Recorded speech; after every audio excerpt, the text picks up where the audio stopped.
Halo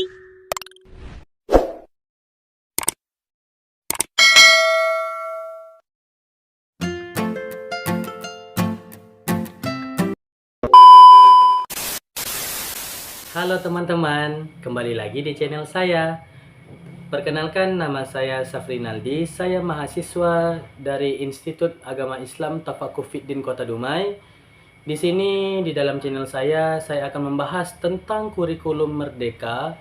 Nah, jadi bagi teman-teman yang belum memahami apa sih itu kurikulum Merdeka, apa saja tujuannya, apa latar belakangnya, dan yang lain-lainnya, untuk teman-teman tetap melihat video ini agar teman-teman mendapatkan ilmu yang bermanfaat dan teman-teman bisa lebih memahami apa itu kurikulum Merdeka. Nah, tanpa banyak cerita lagi, tanpa kita panjang lagi, mari kita lihat selanjutnya. Apa sih pengertian kurikulum Merdeka?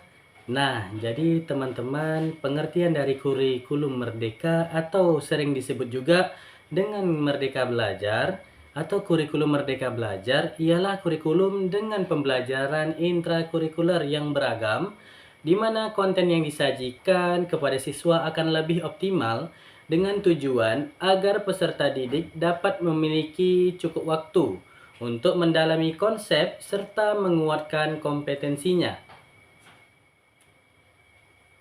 Baik, selanjutnya kita akan membahas tentang tujuan kurikulum Merdeka Belajar.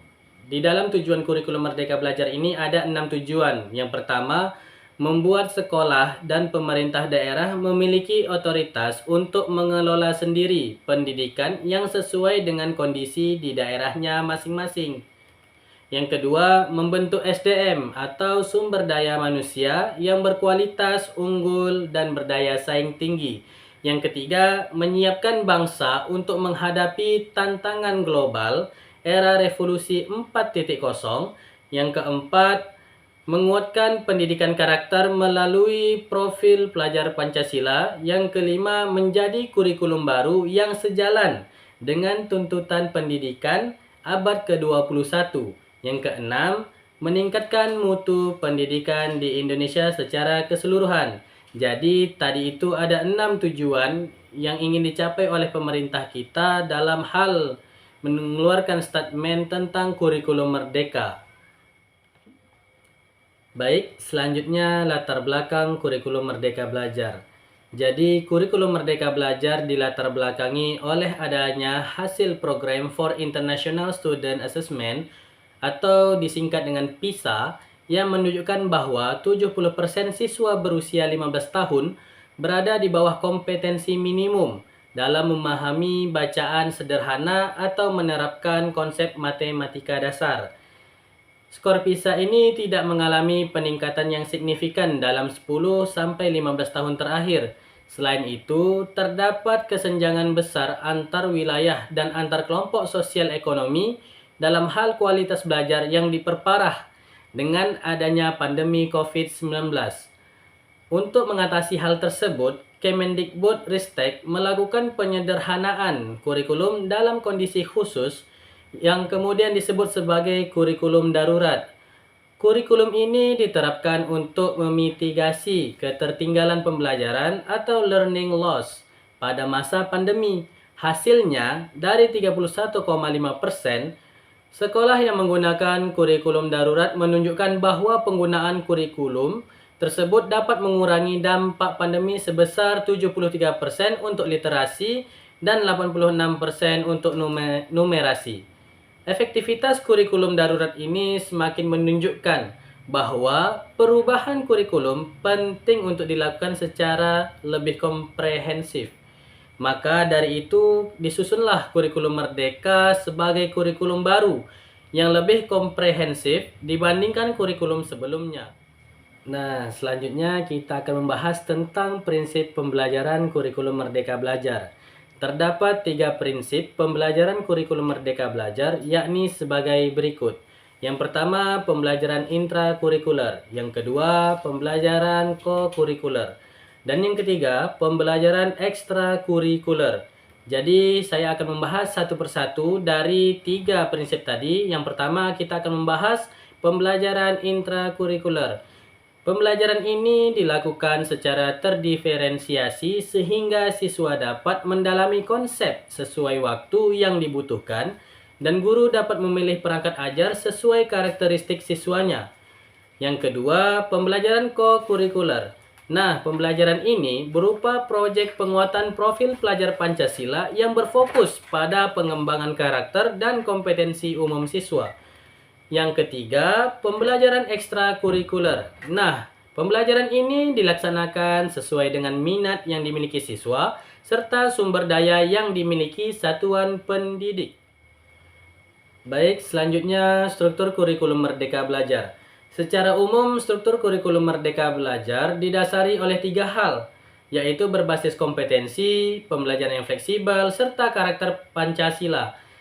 Selain itu, terdapat pula beberapa prinsip lain yang digunakan untuk pengembangan struktur kurikulum merdeka, yaitu sebagai berikut. Pertama, struktur minimum, kedua, otonomi, ketiga, sederhana, dan yang keempat, gotong royong. Nah, tadi itu ada 4 struktur kurikulum merdeka belajar. Saya akan membahas satu persatu, terutama dari struktur minimum. Nah, struktur minimum atau struktur kurikulum minimum ditetapkan oleh pemerintah pusat, namun satuan atau instansi pendidikan dapat mengembangkan program dan kegiatan sesuai dengan visi, misi, serta sumber daya yang dimiliki oleh masing-masing instansi. Selanjutnya itu ada otonomi. Kurikulum Merdeka Belajar memberi hak otonomi pada satuan pendidikan, serta guru untuk merancang proses dan materi pembelajaran yang relevan dan kontekstual.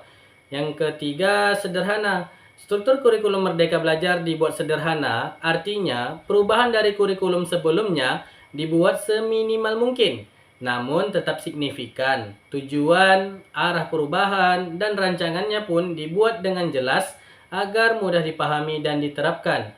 Yang keempat itu ada gotong royong. Pengembangan kurikulum ini merupakan hasil kolaborasi dan gotong royong dari puluhan institusi, di antaranya yaitu Kementerian Agama, universitas, sekolah, dan lembaga pendidikan lainnya. Selain itu, untuk implementasinya pun juga didasarkan pada asas gotong royong, karena satuan sekolah atau guru tidak bisa menerapkan kurikulum ini sendiri, namun harus bekerja sama dengan pihak lainnya yang terlibat, termasuk siswa dan orang tua.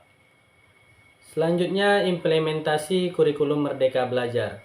Implementasi isi kurikulum ini dapat dilaksanakan melalui 3 tahapan, yaitu yang pertama, asesmen diagnostik. Tahap pertama yaitu guru melakukan asesmen diagnostik yang merupakan asesmen awal untuk mengenali potensi, karakteristik, kebutuhan, perkembangan, serta pencapaian dari pembelajaran. Asesmen ini umumnya dilaksanakan pada awal tahun pembelajaran. Kemudian, hasil asesmen akan dilakukan sebagai dasar dalam menentukan perencanaan yang lebih lanjut. Yang kedua itu ada perencanaan. Tahap kedua yaitu guru menyusun perencanaan mengenai proses pembelajaran yang akan dilakukan selama periode tahun ajar, sesuai dengan hasil asesmen diagnostik. Selain itu, guru juga bisa mengelompokkan siswa berdasarkan tingkat kemampuan mereka supaya pembelajaran dapat lebih tepat sasaran. Yang ketiga itu pembelajaran. Setelah dilakukan asesmen dan perencanaan, maka tahap terakhir yaitu pembelajaran. Selama masa pembelajaran, guru tidak hanya akan melaksanakan sesuai perencanaan, namun juga melakukan asesmen formatif secara berkala. Hal ini bertujuan agar guru bisa mengetahui seperti apa progres pembelajaran siswa dan menyesuaikan metode pembelajaran jika diperlukan. Pada akhir proses pembelajaran, guru dapat melakukan asesmen sumatif sebagai proses evaluasi ketercapaian tujuan pembelajaran. Baik, itu tadi beberapa pemaparan materi dari saya tentang kurikulum Merdeka Belajar. Semoga teman-teman yang melihat video saya dari awal hingga akhir mendapatkan ilmu yang bermanfaat. Saya Safrinaldi, mahasiswa Institut Agama Islam Tafaqquh Kota Dumai. Mohon maaf apabila ada kesalahan dan saya pamit undur diri. Sampai jumpa di video selanjutnya.